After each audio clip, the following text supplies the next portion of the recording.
The mysterious signal. The Endeavour glided through the vast, unyielding silence of interstellar space, its hull gleaming faintly against the dim backdrop of stars. On board, Captain Leela Carson leaned forward in her command chair, her gaze locked on the main display. The bridge was alive with soft hums and flickers of holographic projections, each one painting a picture of the unknown sector they had ventured into.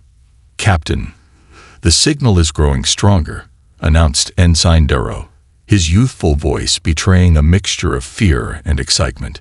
He hovered over the communications console, his hands flying across the glowing interface. "It's repeating in a pattern, almost like music." Captain Carson raised an eyebrow. Music? That was new. Space was full of noise, pulsars, radiation bursts, gravitational anomalies, but nothing ever had the elegance of rhythm. This was deliberate, calculated, and utterly alien.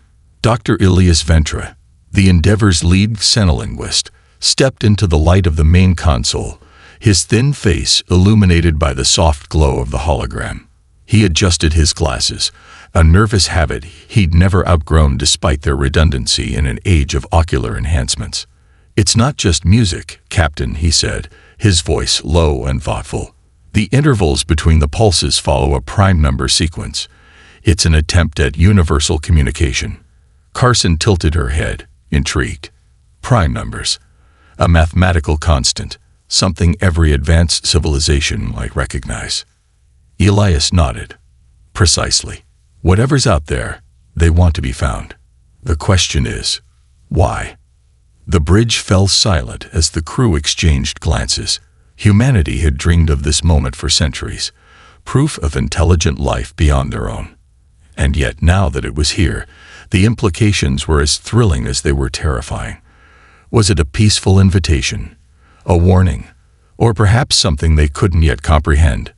"Helm," Carson ordered, her voice cutting through the tension. "Adjust course.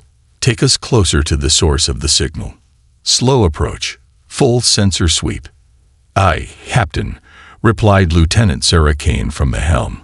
Her steady hands guided the ship with precision, her eyes darting between the navigation and tactical displays. Zara had seen her fair share of strange phenomena during her career, but this was unlike anything she'd encountered. The Endeavour crept forward, its engines humming softly. On the main display, the source of the signal began to take shape, a dense asteroid field orbiting a dim red star, its light casting long shadows over the jagged rocks. But as the ship closed in, it became clear that the signal wasn't coming from the asteroids themselves. Nestled within the field was something extraordinary. "It's a structure," Zora said, her voice hushed. The bridge crew leaned closer to their stations, captivated by the image. Definitely artificial. The object was massive, larger than any human space station, and completely alien in design. Its exterior seemed to shift and shimmer, a blend of metallic and organic components. Pulsing veins of blue light ran across its surface, like the heartbeat of a living organism. Spires jutted out at irregular angles, twisting in ways that defied conventional engineering. Dr. Ventra's breath hitched. "It's beautiful, or deadly," muttered Lieutenant Kane, her hand instinctively hovering near the ship's tactical controls. "We don't know what we're looking at. It could be a trap." Carson nodded, her face betraying no emotion. "Elias, can you identify the language in the signal? Is it a warning, an invitation, or something else entirely?" Dr. Ventra frowned, his fingers dancing over his tablet as he analyzed the data. "It's complicated. The message doesn't follow any linguistic structure we studied. It's more like layers of intent. There's urgency, curiosity, and something, I don't know, almost mournful." "Mournful," Carson repeated, her brows knitting together. Ventra looked up, meeting her gaze. "Captain, whatever sent this message, they weren't just trying to communicate. They were pleading." The word hung heavy in the air, sending a chill down the spine of every crew member. Pleading. It implied desperation, perhaps even fear. What could make an advanced civilization send out a cry for help buried in the depths of an asteroid field? "Captain," interrupted Zora, her voice tense, "we're picking up faint energy readings from the structure. It's still active." "Life signs?" Carson asked. "Not yet, but the energy signature is strange. It's not just power. It's fluctuating like a biological system." "Like it's alive," Carson murmured. She stood, her sharp eyes locked on the display. "Prepare a drone for reconnaissance. I want to see what's inside before we decide our next move." "Yes, Captain," Zora replied, her hands moving swiftly to deploy the ship's most advanced reconnaissance drone. Within moments, a sleek, spider-like device detached from the Endeavor and began its cautious journey toward the alien structure. The bridge crew watched in tense silence as the drone approached the station. The closer it got, the more details came into view. The surface was etched with intricate patterns, like hieroglyphs or circuitry, glowing faintly with the same blue light that coursed through the station.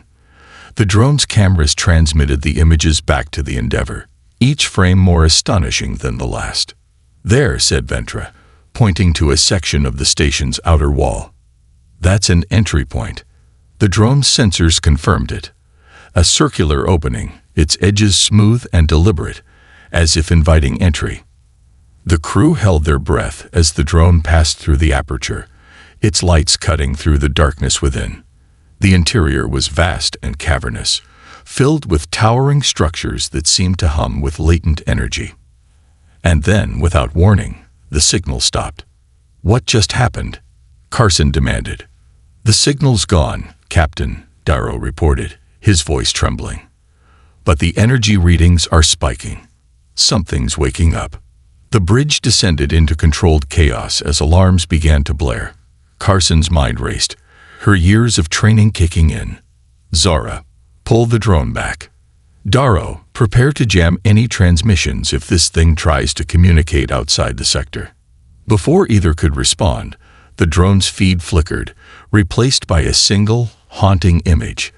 A humanoid figure bathed in blue light, its eyes glowing with an otherworldly intensity. Its voice crackled through the comms, speaking in a language no one could understand. Yet its intent was clear. "Captain," Ventra whispered, his face pale. "It's not just a station. It's a beacon. And whoever built it, they know we're here." Carson stared at the image, her heart pounding. Whatever they had discovered, it wasn't just a relic of the past. It was a message for the future. And now, the future was staring back at them. The awakening beacon. The bridge of the Endeavor descended into a hushed stillness as the haunting image of the glowing humanoid figure lingered on the holographic display. Its piercing, luminescent eyes seemed to bore into the souls of the crew, radiating a strange mixture of intelligence and purpose. The figure's form flickered and shifted, as if it were made of pure energy barely contained within a humanoid shape. "Captain," Zara said cautiously, her fingers trembling over the console. "The drone systems are being overridden. I'm losing control." "Shut it down remotely," Carson commanded, her voice firm despite the growing unease that gripped the bridge. "Cut the feed and pull it back." "I'm trying, but it's not responding," Zara replied, frustration creeping into her tone. It's being absorbed into the structure." The drone's feed continued to display the glowing figure, now moving closer. Strange, rune-like patterns began to illuminate on the walls behind it, forming concentric circles that pulsed in sync with the figure's movements. The alien language grew louder, its cadence shifting from an unintelligible drone to something resembling words. The crew couldn't understand it, but the rising intensity suggested one thing: urgency. "Dr. Ventra, any progress on decoding this?" Carson asked, her eyes never leaving the hologram. Ventra adjusted his headset, sweat beading on his brow as streams of data scrolled across his tablet. "It's not like anything we've encountered before, Captain. It's more than a language. It's layered. There's emotion embedded within the frequency, like it's speaking directly to our instincts. I can't explain it, but it's compelling." compelling enough to lower our guard. Carson shot back. "Be careful, Doctor. I don't want us walking into a trap." Before Ventra could respond, the glowing figure raised an arm, and the drone's feed abruptly cut to black. A collective gasp echoed through the bridge as the hologram dissolved into static. "Status on the drone," Carson demanded, her voice sharp. "Completely offline," Zara reported. "No signal, no telemetry. It's gone." "Captain," Darrow interrupted, his voice shaking. "We're picking up a new signal. It's targeting us directly." The bridge went silent again as a new wave of energy rippled through the ship. The main display flickered, and then the same glowing figure appeared, now staring directly at the crew. Its presence was no longer confined to the alien station. It had breached the Endeavor's systems. "This is impossible," Ventra muttered, his eyes wide. "It's hijacking our holographic array." The figure spoke, its voice resonating through the ship. Though the words were still incomprehensible, there was an unmistakable rhythm to them. Deliberate, measured, almost ceremonial. It wasn't just speaking, it was performing an ancient rite. "Audio translation attempt," Ventra said hurriedly, activating a program on his tablet. The ship's AI began analyzing the frequencies, trying to map the alien language to any known linguistic patterns. Slowly, fragmented words began to emerge. "Help. Lost. Time." The bridge crew exchanged uneasy glances. The fragmented message was vague, but the desperation in the figure's tone was undeniable. "Help," Carson repeated, her brow furrowing. "It's asking for help." "Possibly," Ventra said, his voice filled with both fascination and dread. "Or warning us. The signal is too fragmented to be sure." The figure raised both arms, and the holographic display expanded, revealing a vast cosmic map. Points of light flickered into view, forming a complex web of star systems. At the center of the map was a glowing symbol, a spiral, intricate, and pulsating with energy. It was unlike any galactic chart the crew had ever seen. "What are we looking at?" Carson asked. Ventra's fingers flew across his tablet as he analyzed the projection. "It's a navigational map, but the coordinates don't match anything in our star charts. It's outside the galactic plane." "Outside?" Zara echoed, her voice incredulous. "That's impossible. No one's charted that far beyond the rim. The gravitational anomalies alone would tear any ship apart." "And yet," Ventra said, "this map suggests otherwise. Whoever built that station came from somewhere far beyond our known galaxy." As the crew tried to process the revelation, the holographic figure moved again, pointing to the spiral at the center of the map. Its glowing eyes dimmed slightly, as if it were growing weaker. Then, in a sudden burst of clarity, it spoke one word that sent chills through the entire bridge. "Extinction." The weight of the word hung heavy in the air, sending a jolt of fear through everyone present.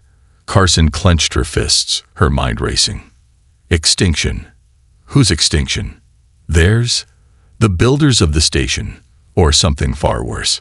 "Captain," Darrow said urgently, "the energy readings from the station are spiking again. It's building up. Something." "Shields up," Carson barked.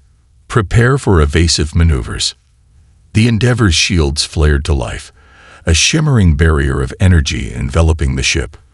On the main display, the alien station began to pulsate violently, its blue veins surging with light.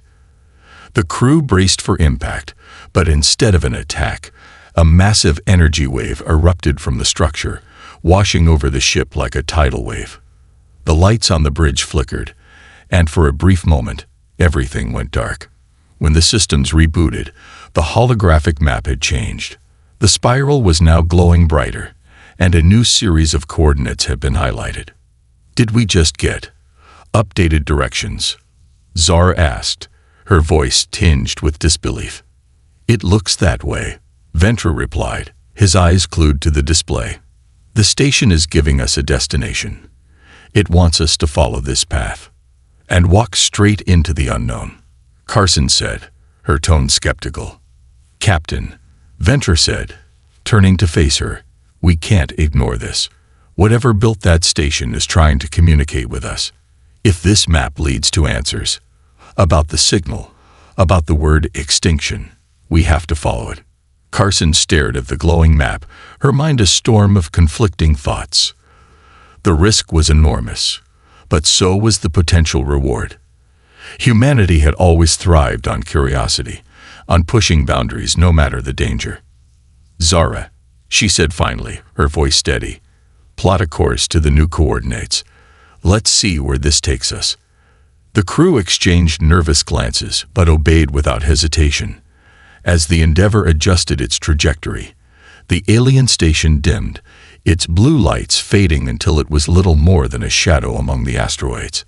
The signal was gone, but its message lingered, etched into the minds of the crew.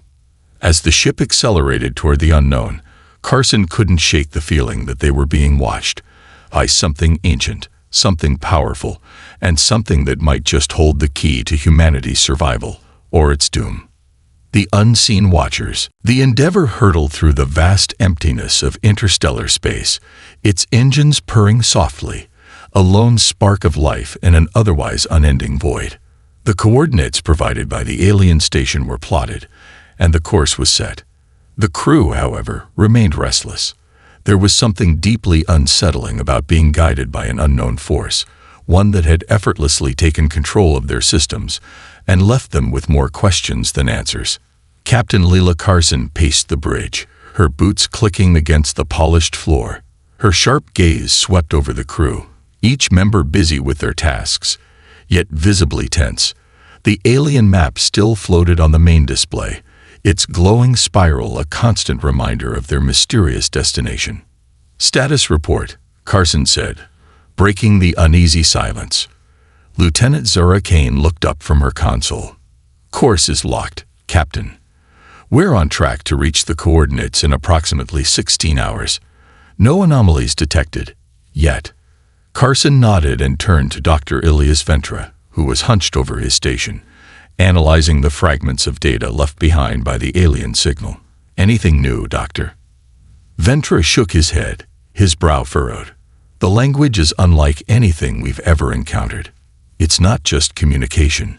It's layered with meaning, like a multi-dimensional puzzle. I've managed to isolate a few recurring patterns, but without more context, it's impossible to decode fully." "What about the word it said? Extinction. Could it be a warning?" Carson asked. Ventra hesitated, his fingers tapping nervously on the edge of his tablet. "It's possible, but it could also be a plea for help, or even a description of what happened to its creators. We're operating in the dark here." Carson sighed and leaned against the railing, her mind racing. The alien station, the map, the cryptic message. It all pointed to something far beyond their understanding. But one thing was clear: whatever they were heading toward, it wasn't going to be a simple exploration mission. 6 hours later, the crew began to feel the first signs of unease. It wasn't anything they could quantify. No system malfunctions, no strange readings. But the air itself seemed heavier, as if an invisible force was pressing down on them. In the mess hall, Ensign Darrow sat with a group of engineers, nervously picking at his food. "Does anyone else feel off?" he asked, his voice barely above a whisper. "Yeah," said one of the engineers, a wiry man named Jace. "Like we're being watched." "Watched," another crew member scoffed. "We're in the middle of nowhere. There's nothing out here." "Is there?" Jace shot back, his eyes darting to the nearest viewport. "How do we know? That station hijacked our systems like it was child's play. What's to say there isn't more of, whatever they are, out there, watching us right now?" The table fell silent, the crew exchanging uneasy glances. Outside the viewport, the stars seemed colder, more distant, as if the void itself were alive and waiting. On the bridge, the tension was palpable. Carson sat in her chair, her hands gripping the armrests as the Endeavour approached a dense nebula. The coordinates led directly into the swirling cloud of gas and dust, its tendrils glowing faintly with an eerie light. "Captain," Zara said, her voice tight, "we're entering the nebula. Visibility is dropping, but sensors are still functional. Energy readings are unusual." "How unusual?" Carson asked. "Fluctuating in ways I can't explain. It's almost like the nebula is alive." Carson frowned. "Alive?" "Not biologically," Zora clarified. "But the energy patterns are behaving like a nervous system, reacting to our presence." "Great," Carson muttered. "Just what we needed." As the Endeavour pushed deeper into the nebula, the ship's lights flickered, and a low hum resonated through the hull. The crew exchanged nervous glances, but no one spoke. The hum grew louder, vibrating in their bones, until it was almost unbearable. Then, just as suddenly as it had started, the hum stopped. "What the hell was that?" Zara asked, her hands hovering over the tactical controls. Before anyone could answer, the main display flickered to life. The glowing spiral from the alien map reappeared, but this time, it was surrounded by symbols, intricate patterns that shifted and morphed, as if alive. "It's the same language," Ventra said, his voice trembling with both fear and excitement. "But it's evolving." "Evolving?" Carson repeated, her tone sharp. "What does that mean?" "It's adapting to us," Ventra said. "Learning from our systems, our responses. It's trying to communicate. Or it's trying to infiltrate," Zora muttered, her hand inching toward the ship's defensive systems. Suddenly, the holographic map expanded, revealing a massive structure hidden within the nebula. It was unlike anything they had ever seen. A sprawling network of interconnected spheres, each one pulsing with blue light. It resembled a neural network, alive with energy and purpose. "Captain," Zara said, her voice tight, "we're detecting movement." "Movement?" Carson turned to the tactical display. Dozens of smaller objects emerged from the structure, swarming toward the Endeavour like a school of fish. They were sleek and organic in design, their surfaces shimmering with the same blue light as the station. "Are they hostile?" Carson asked. "Unknown," Zara replied. "But they're fast. ETA to contact. 30 seconds. "Shields up," Carson ordered. "Prepare for evasive maneuvers." The Endeavour's shields flared to life, and the ship's engines roared as it attempted to evade the incoming swarm. The objects surrounded the ship, their movements precise and coordinated, but they didn't attack. Instead, they began to emit a low-frequency hum, similar to the sound the crew had heard earlier. "They're scanning us," Ventra said, his eyes wide. "But not just the ship. They're scanning us, our biology, our minds." Carson's jaw tightened. "Zara, can we break free?" "Not without risking damage to the ship," Zara replied. "They've boxed us in." The hum grew louder, resonating through the bridge. The crew clutched their heads, the sound piercing their thoughts like a needle. Just when it seemed unbearable, the holographic display shifted again. This time, the glowing figure from the alien station reappeared. Its form was clearer now, more defined, as if it had grown stronger. It raised an arm and pointed directly at Carson. Then it spoke. "Why do you come?" The words were slow and deliberate, the alien voice struggling to shape itself into something recognizable. The crew stared in stunned silence as the figure waited for a response.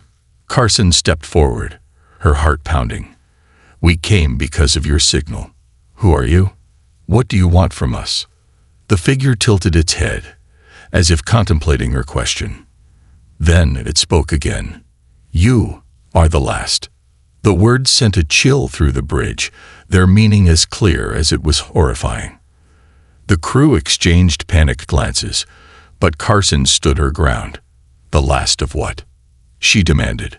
The figure's glow began to fade, its form flickering like a dying flame. Before it disappeared entirely, it spoke one final word. "Survivors." As the hologram vanished, The swarm of objects surrounding the Endeavour began to retreat, merging back into the massive structure. The ship was left floating in the nebula, its crew shaken and silent. Carson stared at the empty display, her mind racing. Whatever they had just encountered, it wasn't over. The aliens' message was clear. They were the last survivors of something far greater, and whatever had wiped out the others was still out there. The silent graveyard. The Endeavour drifted in the heart of the nebula, its engines running low to maintain a holding position. The atmosphere aboard the ship was tense, the air thick with a mix of fear, confusion, and grim determination. Captain Leela Carson stood at the center of the bridge, staring at the now empty holographic display. The words spoken by the alien figure lingered in her mind like an ominous echo. "You are the last." "Status report," Carson said, her voice sharp but steady, pulling her crew out of their collective stupor. Lieutenant Zara Kane was the first to respond, her hands flying over the controls. "The swarm has retreated, Captain. They're returning to the main structure. No signs of pursuit, but the structure's energy levels are still rising. Whatever that thing is, it's far from dormant." Carson turned to Dr. Ilias Ventra, who was frantically analyzing the last remnants of the signal. "Doctor, I need answers. What did it mean? What are we the last of?" Ventra's eyes flicked up from his tablet, his expression a mix of frustration and awe. "I don't know, Captain. The signal contained layers of data, but it's fragmented. It's like trying to read a book with half the pages torn out. All I can tell is that the message wasn't meant as a threat. It was a statement of fact." "A statement of fact," Carson repeated, her voice cold. "That's not exactly reassuring." Before Ventra could reply, Ensign Darrow's voice broke in from the communications console. "Captain, we're picking up something new. It's faint, but it's coming from deeper within the nebula." Carson frowned and stepped closer to Darrow's station. "Another signal?" "Not exactly," Darrow said, adjusting the settings.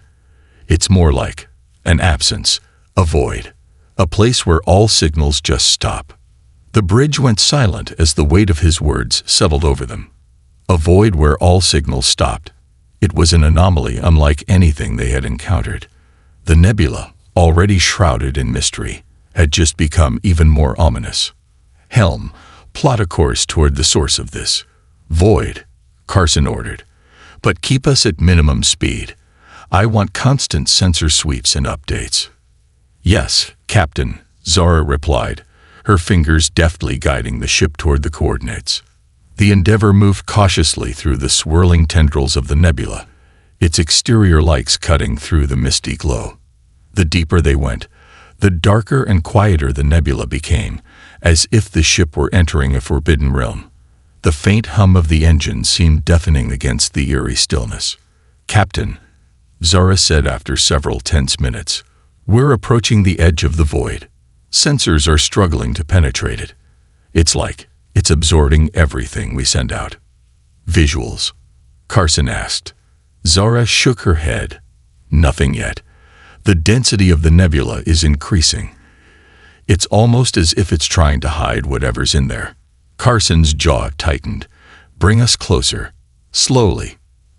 As the Endeavour edged toward the boundary of the void, the bridge lights flickered again, and a deep resonant vibration hummed through the ship. This time, it wasn't coming from the alien structure or the nebula itself. It was coming from outside, something vast and incomprehensible. "Captain," Darrow said, his voice trembling, "I'm detecting debris. Massive amounts of it." "Debris?" Carson asked, leaning over his shoulder. "What kind of debris?" Darrow's hands shook as he enhanced the scans. "Metallic, organic. Some of it matches known alloys, but others are completely alien. Captain, I think we found a graveyard." The main display lit up, revealing a horrifying sight. Just beyond the nebula's swirling edge lay an expanse of shattered starships, their broken hulls drifting aimlessly in the void. There were hundreds, maybe thousands of them. some so ancient they were barely recognizable, others still glowing faintly with residual power. The crew stared in stunned silence as the Endeavour inched closer, the wreckage growing larger and more detailed. Ships of every conceivable design were scattered across the void, some sleek and streamlined, others jagged and menacing, and a few so bizarre they defied explanation. "It's a battlefield," Ventra whispered, his voice barely audible. "Or a massacre." Carson's eyes narrowed as she studied the display. "Any signs of life?" "None," Darrow said. "Whatever happened here, it wiped out everything." "Or everyone," Ventra added grimly. The Endeavour slowed to a crawl as it entered the graveyard, its sensors working overtime to map the debris field. The crew moved with hushed reverence, as if afraid to disturb the ghosts of the fallen ships. "Captain," Zara said, her voice tight with unease, "I'm detecting faint power readings from one of the larger wrecks. It's heavily damaged, but some systems are still active." Carson's eyes flicked to the tactical display.